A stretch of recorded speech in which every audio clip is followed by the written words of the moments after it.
What is going on, everybody? It's Frontz, and we're here with some more Ace Attorney Investigations Miles Edgeworth as we are heading into the investigating the lounge to see who really killed this Hicks guy and going on from there. If you like what you're seeing before, hit that subscribe button and comment down below, and let's get into this. I want to thank you for the help back there, Mr. Nero. It was nothing. You should thank me, Captain, for granting you permission. And just so everyone is perfectly clear, I still don't trust you to the extent.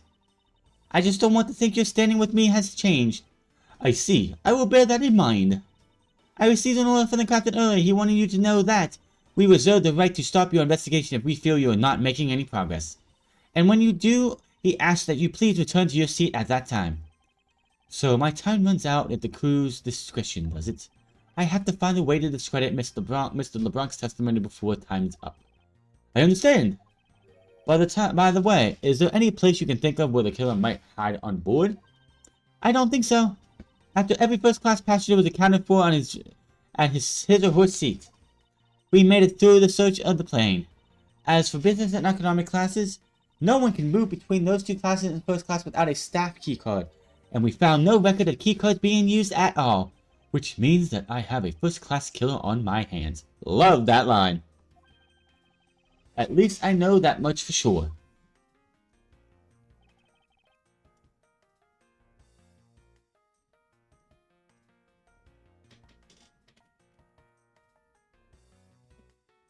And the other thing, no one else has been allowed near this crime scene since the murder has been discovered either. Alright.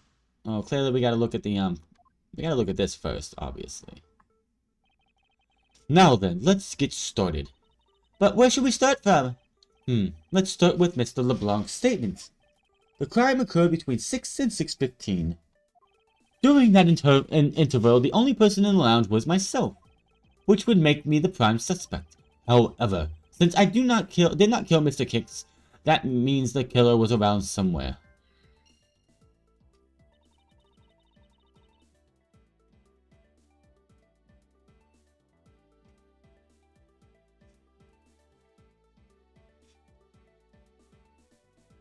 If you believe that what you say is true, then yes. The first order of business will be to gather information to win your trust.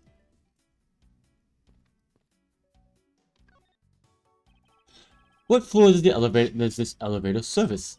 Only the first and second floor, although it can go down to the cargo hold. However, the requirement of a flight keycard. So, the only floor accessible to passengers are the first and second floor. Good to know. It would rest in. I won't rest until I. Okay, we're not going to go through that again.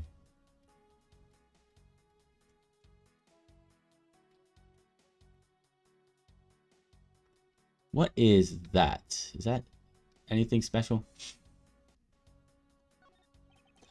What is this sinister looking figure on the floor here?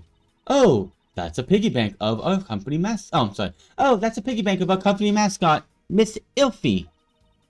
Iffy. It's just one of the many pieces of merchandise we sell at our in-flight shop. This bank is a limited edition. It's so popular that we're down to our last one. You have an in-flight shop? Yes, it's just beyond the lounge to the right. The shutter to the door is closed at the moment, but it was open the whole flight up until Mr. Hicks' body was discovered. There's blood on the. This could have been the murder weapon. Well, ain't much blood going on. Alright, I'm gonna say, yeah, it looks like he got hit in the back of the head from what it looks like. For sure.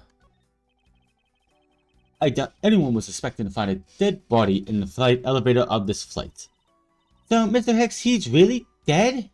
Yeah, yes. She's trembling, although I can't fault her for that when there's a corpse right there. Mr. Hicks, if you're really dead, then please answer yes.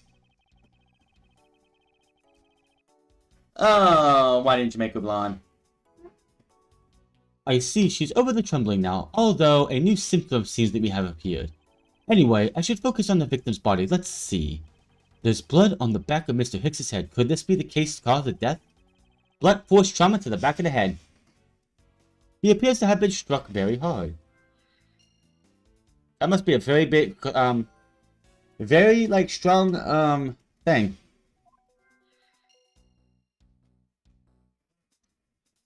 Alright, what else we got?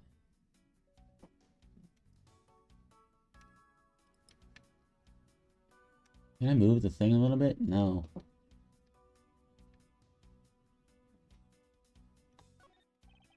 Money should. Oh, yeah, okay. That's nothing.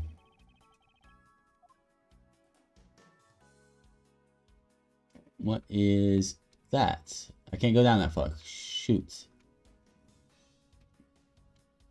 What amount? What is that? Hanging off the lanyard.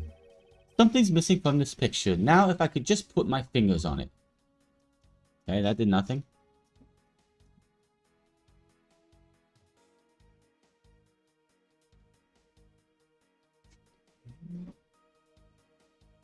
I see something picking out of the pocket.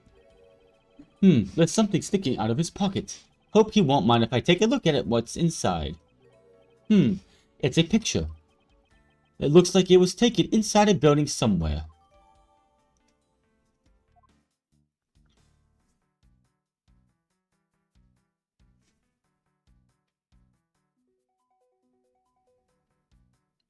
Oh, where's his phone at? That's something interesting.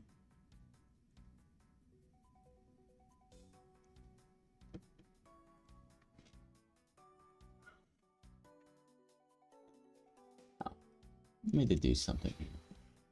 Not that. No, that's not what I was looking for. Back. I need to go to the lanyard, don't I? I forget that what's how the deduce works. We're gonna come into the lanyard.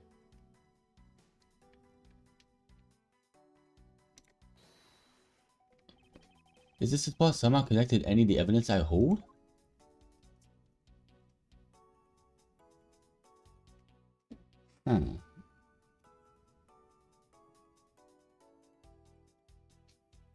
Oh, yeah, I gotta add the photo.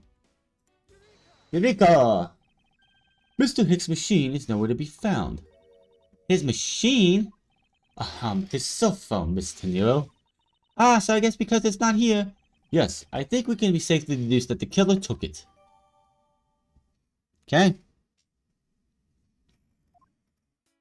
Think that looks... I don't think you really can say anything else. Yeah, I think that's all from here. There's some spilled grape juice in front of the elevator. Again, why is it grape juice? I'm sure it was spilled during the turbulence. Oh, we must clean it up and someone might get hurt. Aha! What is it, Mr. Edgeworth? I've found some very important evidence.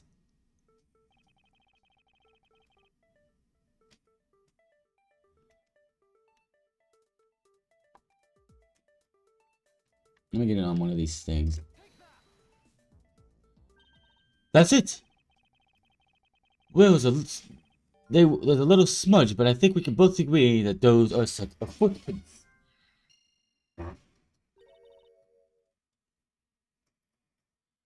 So you think? Yes, these belong to our killer. Oh, then maybe we should check the shoe size of everyone in first class. I don't think that will be any of help to us. Unfortunately, the prints are too smudged, which will make it hard to get a definitive match. Oh, I see.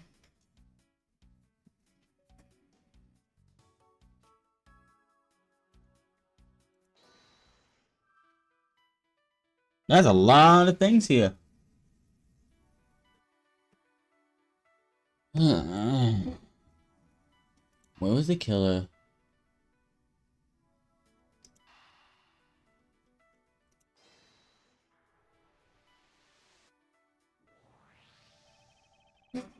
True, there wasn't anyone else in the lounge other than myself right before the turbulence.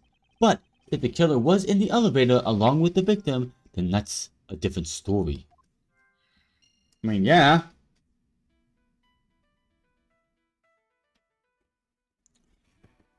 Only to prove that the killer was in the elevator.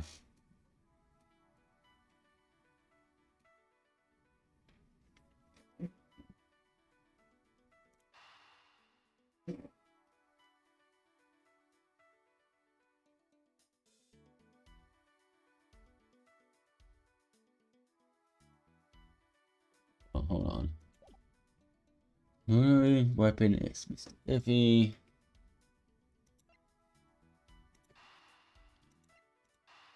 I mean, that's obvious.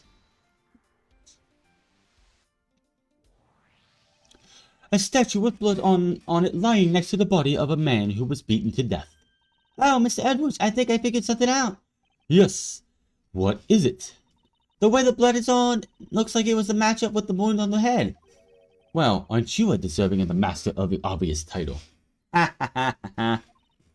Well, what do you think, Mr. Edgeworth? Don't you think that this is worth investigating? It would appear that the figure is a murder weapon. Oh, I just knew it. I mean, I can't think of any other connection. Perhaps Master of the Oblivious would be more befitting. Oh, I love that so much. Stillness. The blood and glasses, I think, is going to be absolutely irrelevant because he does, if I'm correct, have glasses on in the picture. So,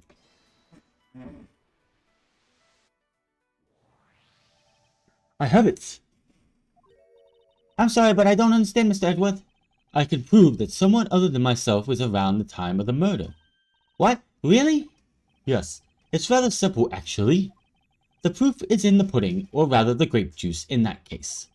Those footsteps here confess to me this very fact, that someone exited the elevator alive, seeing as how the victim is dead and that would mean a second person. But couldn't the footprints be for Mr. Hicks himself? Ah, but if you take a look at our victim's shoes, you can see the soles are spotless. Which means Mr. Hicks wasn't alone in the elevator. In fact, it's quite the opposite.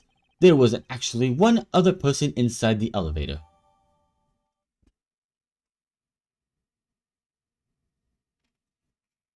Okay. Investigation complete. What's going on over there?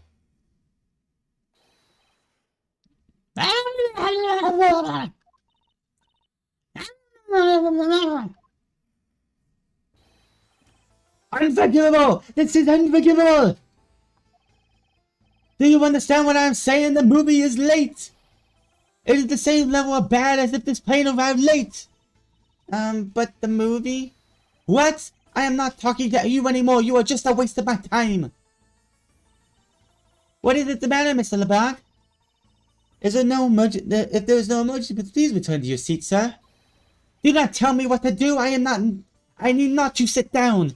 Well, Mr. Prosecutor, did you prove you are innocent yet? If you would like, I would prove my innocence to you right now. What? Nonsense!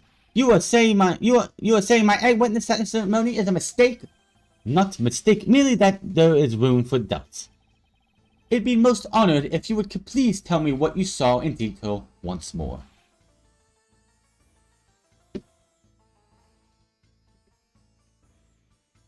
Fine, suit yourself. Okay, give me a second. Tell you what, people doing these voiceover things is hard. I am certain I saw Mr. Hicks enter that elevator. Oh, let me finish it. I'm certain I saw Mr. Hicks enter that elevator. And I was there when needles on my pocket watch pointed at the 6 and the 12. The body was discovered 15 minutes later after that in the lounge, yes? Then you, the only person in the lounge at the time, must have been the criminal. Miss LeBlanc's conclusion seems to make logical sense. After all, the only person in the lounge at supposed time of the murder was me. Why were you in the lounge by yourself, though, Mr. Edgeworth? That's the question I would like to know. So, my eyewitness testimony, you think you can destroy it? Then come let me see.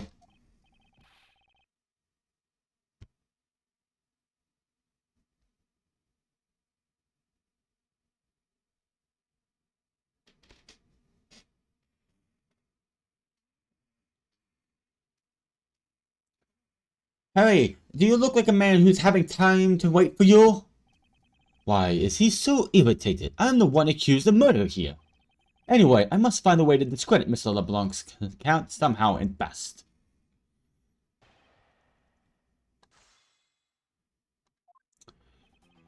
Excellent.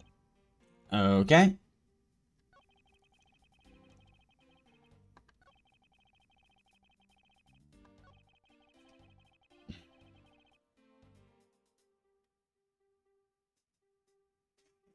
Ooh.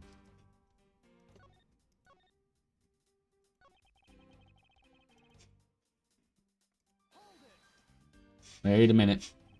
Mr. LeBlanc, were you able to get good look at the inside the elevator at the time? Of course, of course. I saw that what was inside. And you were sure that the victim was in the elevator alone. Yes, the only person inside that was Mr. Hicks, man. This last output is a bit too important to let go.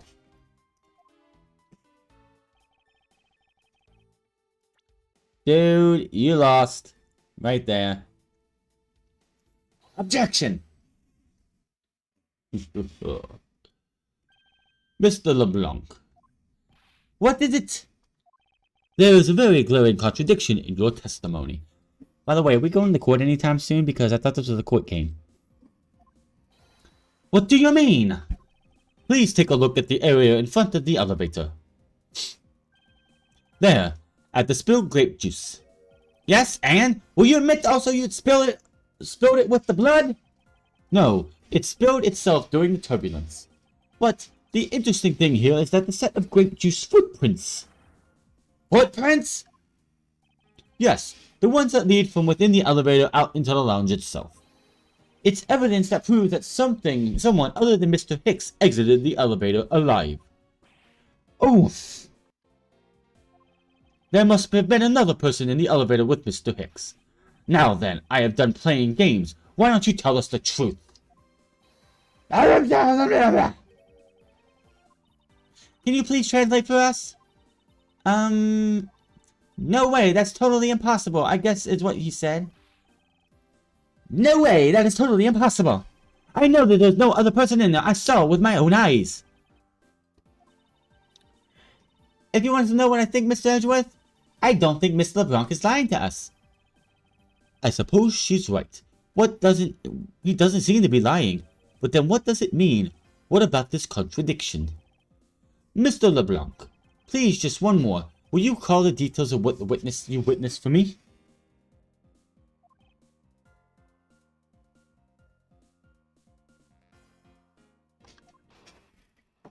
You're gonna try this again? I'm not reading it all again because it's probably the same. Oh, no it wasn't. I was very upset when Mr. Hicks passed by my seat. I was checking the time over and over again. Why? I happened to follow that man with my eyes when he passed me. And I saw clearly into the elevator he was entering. But I swear there was no one else inside. No one! Dude, you hated the cell phone. You went after him. You attacked him because he had a cell phone and it made you annoying. Mr. LeBlanc, if you would please calm down. What? How dare you have an issue with my eyewitness testimony? No, not at all. Please forget I said anything. Yet again, he doesn't appear to be lying. But I can't let this testimony stand as the truth.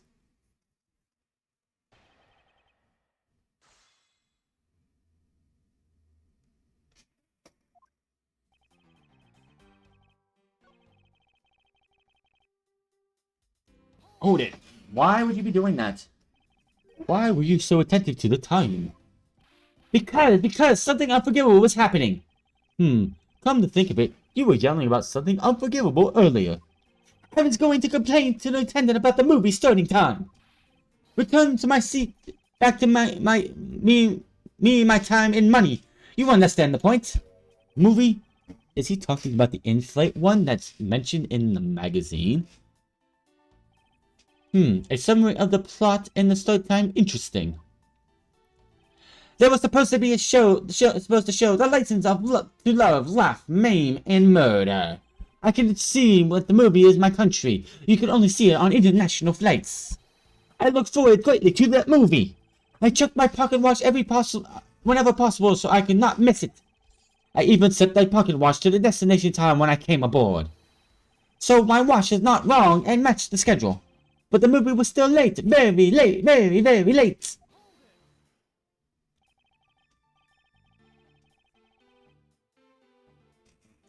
Your pocket watch. I'd like to ask you a little more about it if it's alright.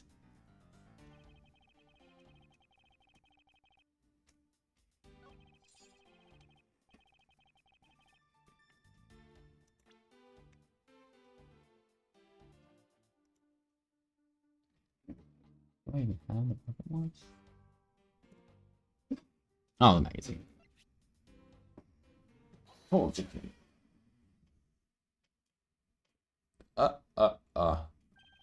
Mr. LeBlanc, you said that this just now in your testimony. Now, if your watch has been set to our destination's time zone, it would mean that your watch is displaying the time of our destination. Yes, and the correct time is worth 6 cents. I would like you to take a look at this. If you believe the Sky magazine, clocks on this flight run in accordance with the time of our departing time zone. Of course, the movie schedule was also created with that in mind. Miss Tenero, for confirmation's sake, what time zone is this flight aligned to right now? Well, we made a short stop at transfer point. That's right. It was in that small Asian country, that Republic of Xingfa. But we didn't readjust our onboard clock for that time. So right now we are still running on Bolivian time. What? That time difference between Virginia and our destination is 9 hours. In that case, it's only natural your watch would be out of sync with the schedule. What? Further, with your let alone watch set on your destination's time, it would appear that running 3 hours fast would compare to the flight's on-board clock. It also changes everything about your testimony. And you can bet 1,000,000 cents on that. In light of the information means you saw Mr. Hicks 3 hours prior to at 3 a.m. 1,000,000 cents! This about clears up all the remaining accusations. So this basically one is the time frame of the time of death, right? Yes, because Mr. LeBlanc saw the victim enter the elevator at 3 a.m. It means that the time of the death could be anywhere between 3 a.m. and 6:15 a.m. The question now is, where was Mr. Hicks during the span of that time, and what was he doing? I have something to say. And who are you? Another female. I'm Cammy Mire. I'm a flight attendant. And what do you wish to say? Well, I think your story is a little different from how I remember it. What do you mean, Cammy? I saw Mr. Hicks sitting in his seat at 5 a.m., you know. What? How could you be so sure on time? Oh, that's right. He pushed his call button while he was parked out on the transfer port.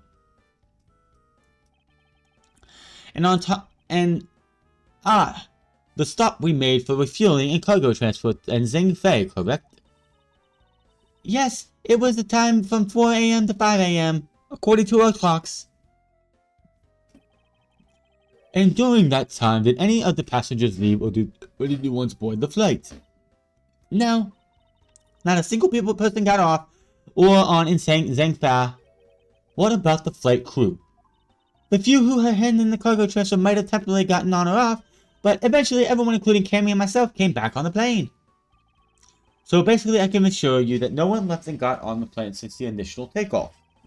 Interesting. I should keep that in mind.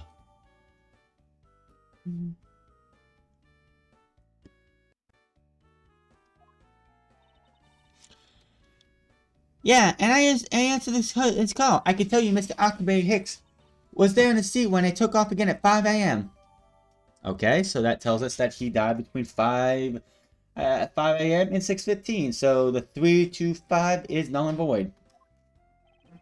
Alright then, that puts the time of the murder between 5 and 6:15 a.m. Okay, now what time do you come down to the lounge, Mr. Edgeworth? I remember coming down here as soon as we left the Republic of Xingfa. Ah, you were here the whole time from 5, yes.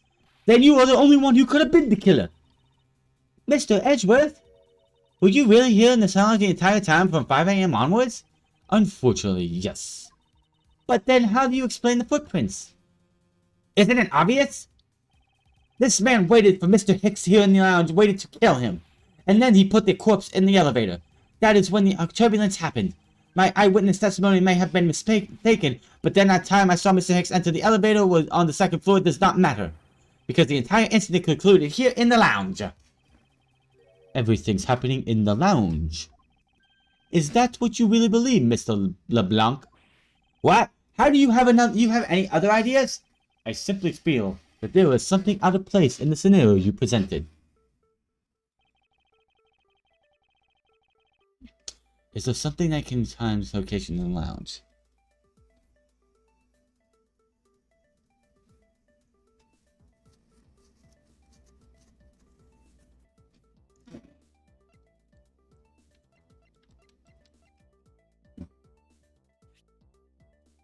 Oh, this is fine. I have no idea. Like, that's the only thing that, like, there is to do, right? Yeah, like, you ain't got nothing else here that proves anything.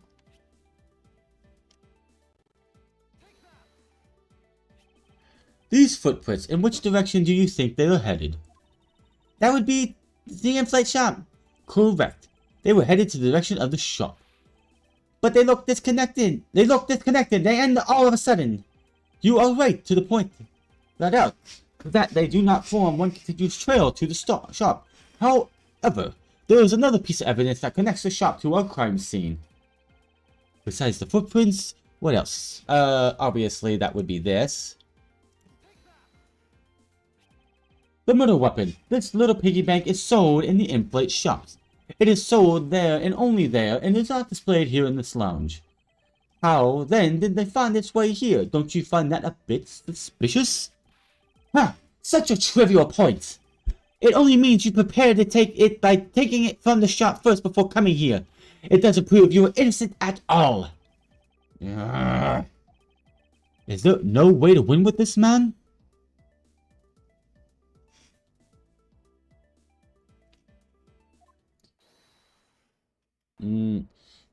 If I may. What is that? You see, well, it's just that Mr. Edwards says... Oh, and you do you know this so well? Well, it's just that the piggy bank was there in the shop. I saw it with my own eyes. And then, when was this? It was maybe around 5:40 a.m.